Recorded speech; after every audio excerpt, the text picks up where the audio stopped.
Parent, this is something you want to stick around for. Many parents are using these brand new high-tech baby monitors to monitor their children, especially when they're sleeping.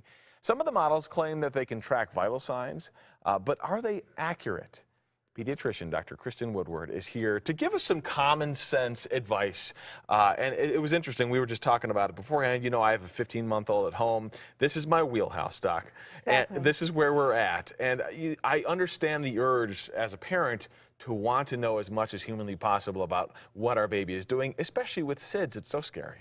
It is, and these monitors, they're not marketed as medical devices, so they haven't undergone any testing. They're not regulated by the Federal Drug Administration, so we really don't know how accurate, effective, and safe they are. And when you're talking about monitoring a baby's vital signs, you'd really want to be using something that's known to be effective and safe. So what worries you most about these? Is it a false sense of security or the false alarms or all of the above? Kind of all of the above. So if you are a parent and using one of these monitors and the alarm goes off, what should you do? Should you take the baby to the emergency department? Should there be tests done, chest x-rays, lab values? Who knows? Should the baby be hospitalized? Right.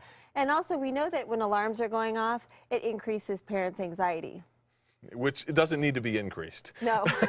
Let me just tell you, there's enough increased anxiety already. And we did a test as part of my Kirk Does a Work segment of one of these monitors, and what we found was someone who we had tested for a month.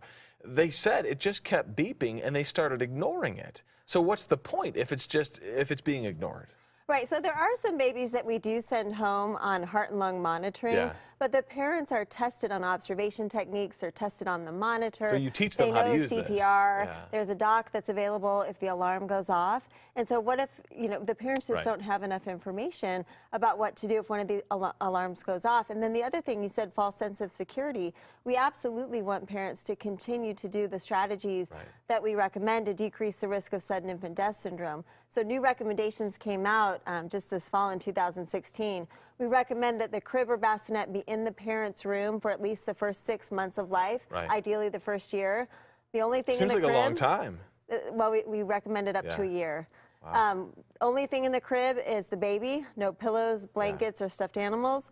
The mattress should be very firm. It should just have a fitted sheet. And we know that eliminating secondhand smoke and breastfeeding decreases the risk of SIDS as well. Interesting. I mean, it's again, a year seems like a long time to have the baby in the parent's room, but it's so that you can be there, you can hear if something's going wrong, right? That's when we know SIDS, the risk of SIDS decreases is after a year. Yeah, okay, all right. Well, that's good advice. What about monitors, though? I mean, obviously we have the audio monitor and the video monitors. Those have been around forever, and those are good to have.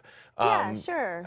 The monitor that goes underneath the crib mattress that tells you if they're moving around, is that another one of these things that maybe doesn't make sense? Yeah, I think that you want to use a monitor for something that is going to help you take care of the baby. So know when the baby's awake during the day. You know, if the crib is in the room, the parent's room, you're going to know. That's a good point. Well, thank you so much. Thank you. I know when I go in the store, Babies R Us or Bye Bye Baby, it's so overwhelming. There's so much stuff, but I feel like as a parent, I got to have all of this or I'm not a good dad. Well, you want to talk to your pediatrician. Yeah. When you buy something that's to monitor your child, you want to know what the goals are and then what you're going to do if an alarm goes off. Thank you so much. Thank you. Helpful stuff. Thanks. I'm sure parents out there appreciate it as well. Let's get over to Greg now.